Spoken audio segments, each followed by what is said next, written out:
What is going on, everyone? We are back. We are back to doing what we love the most, and that's talking about manga and anime. Long story short, I just haven't been uploading like I was supposed to, and it really just comes down to me overthinking things. So today we're going to get back to the basics, and I just want to talk about some manga I've been reading. I'm going to do this every week. Like, no matter what happens, no matter what kind of videos, other videos I'm doing, I will have this sit down with you guys and just talk about what I'm reading, what I've may have picked up, things like that. And like I said, it's going to be consistent. So if you want to stick around for that, go ahead and hit the subscribe button down below. But without too much yapping, because I'm not going to sit here and yap when I know we want to talk about the manga, we're going to get started.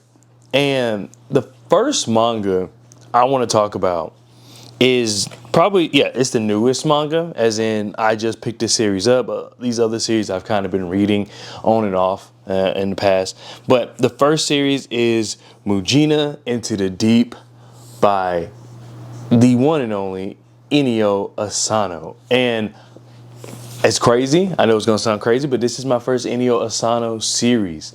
I forgot what it's called. It starts with an S. I'm not going to remember it. I have that, and I have Goodnight Poon Poon, but I have yet to read those. With Goodnight Poon Poon, it's just a matter of I know how impactful that manga is. And it's not like, I know before I've said I want to be in the right headspace. It's not that, like, as far as, oh, I'm going to be sad if I read it, but I know it's just going to be heavy. And I kind of just want to be able to sit there and roll with the punches and really just embrace it all. So I kind of just want to get to a state where I'm ready for that and just ready to, like I said, absorb the story in a way it's supposed to be absorbed, considering how heavy everybody says it is. So that's really why. But I thought this would be a good one to kind of get started with, just because I really only picked it up because it was by Inio Asano, and I was like, I haven't seen anyone talk about this, but then again, I haven't, been on like I'm supposed to. But this story so far, and I've read this first volume, is incredible. I mean, I was hyped about it through the prologue, which in my, manga reading career, I haven't seen too many times where the first volume of a manga comes with a prologue, but I think that was a good way to slowly introduce the story, so it didn't make it seem too, as much as what happens once you get into the actual story. The way the prologue is set up, it's extremely fast paced, but once you read the prologue, you realize, it feels just a lot slower. Like, if I separate the back half of this manga, because the first two chapters are the prologue, from the prologue, I would say that the back half is just extremely quick. Things just happen way too fast. But like I said, the way the prologue brings you in, it gives you enough without info dumping. It helps you kind of build the world, build the story pretty easily. Once you get into the thick of things, it's just a more digestible experience. So I think Inio Asano did a fantastic job with that. To talk about what the manga is about, this manga is about this I guess dystopian where you can sell your rights, and then once you sell your rights as a person, you become a Mujina, which is someone with no rights, and they're treated like the bottom of the barrel in the social class. They're really just hired out for contracts and stuff like that. You can get arrested for being in Mujina and being in the wrong places. Like, it's pretty insane, and it's crazy that Inio Asano is kind of touching on something like that, because once again, you could tell about like the heavy social commentary there. There's like, when you read the dialogue and you understand like how much these people are hated, and there are parts in here where you don't really realize they're a Mujina. Like, there's nothing literally different about a Mujina compared to a regular person. And I think that that's just kind of what Inio Asano's trying to say, because there's times where they're treated like the bottom of someone's shoe. But there are times also where, they have feelings, and they're real people, but they're really treated as if they're aliens. And it's crazy, but it's interesting to see kind of how they interact with the everyday world and how people around them interact and how Mujina interact with other Mujina. It's just very interesting. Lots of action in here. Of course, it's Inio Asano, so some crazy frames. I mean, some of these frames are just so powerful, and even down to frames that just help transition a scene. It really just captures like that moment, and you feel like, okay, I'm going to the next part of the story. But yeah, the framing in here is just the paneling, rather, I should say, is just fantastic. And I just really enjoy this here. That's without giving away too much. I'm thinking about doing a video on this, but I don't want to just read the first volume and then say all the things I need to say. I'm going to read volume 2, and and then we can get to talking about it. But yeah, I'll just show you some art right here real quick. Like, look at this. This is incredible art. And like, you don't even have to know like what's going on. I guess you could probably tell, but still, it's incredible art.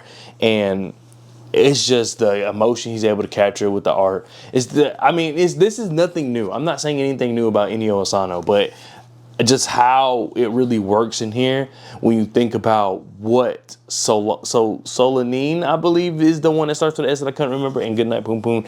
When you think about kind of what they're about, and then you kind of relate that to what this is about, the way he's able to capture like those emotional moments and that kind of that atmosphere and put it into something that's a little more up tempo, a little more exciting, a little more actiony. I mean, it's crazy. It's crazy how he does it, but he's able to do it. So I really highly suggest you checking this out if you haven't already. And once again, I know I'm going to do a video on this. I just need to read volume 2 to really give like a good taste. But man, this is just good. Like the action alone, if you're just an action person, you'll like it. The deeper social commentary, if you're someone that likes kind of stories like that, to tell a story among the story, that's in here. Like there's just so much. There's so much. It's very graphic. So I have to say that if you're under 18, I guess you shouldn't be reading this. I guess I have to say that. But still, nonetheless, very, very good. I highly enjoy it. And I think you would too, no matter what kind of genre of manga you enjoy. Another manga series I've been reading is Tokyo Ghoul Re by Sui Yoshida. As y'all all know, Tokyo Ghoul is my favorite manga of all time. And it took a very long time for me to want to pick up Read, just because I heard that it's not bad necessarily, but it's also, if you're expecting Tokyo Ghoul, it's a little different. And then I heard some people say Read's even better than, the original Tokyo Ghoul. So I just eventually was like, you know what? It's part of the same series. I've never heard anyone say it's bad. I've just heard people preface it by, well, if you like this, you may be a little off-putting about this, or so on and so forth. So I was like, why not? I know I'm going to enjoy it regardless, so let's just check it out. And so here we are on volume 4. And I mean, it's everything kind of, not I expected it to be, but if you would have told me kind of this was the premise of Tokyo Ghoul Re, then like this is what I would have expected. I think Sui Yoshida is hitting on all the marks. The action still is maintained. You got some reoccurring characters. The characters we do have, like some of the newer characters, are all memorable. They all have like their own strong, strict personality. So it's not as though they kind of bleed in the background until something happens and I forgot they were there. No, every single one of these characters, at least like the main recurring characters, they kind of not necessarily steal a scene when they're in a panel, but it's more so they just all have their own strict personality. So even based off the dialogue alone, you kind of have an idea who said that. And then a lot of the callbacks to Tokyo Ghoul, I think, are done well in here. It's not. It's trying to tell its own story, but it's still obviously being a sequel to Tokyo Ghoul. I feel as though sometimes with stuff like this in any media, it doesn't have to be this manga series or manga in general or comics or books or anything like that. But I feel like they are using, Sui Ishida's just doing a great job of using what he's already laid the groundwork for, and then just kind of pulling off that instead of like referring to it over and over and over again. But like, remembering this in Tokyo Ghoul where we did this, and now they play. It's just more subtle. It's not.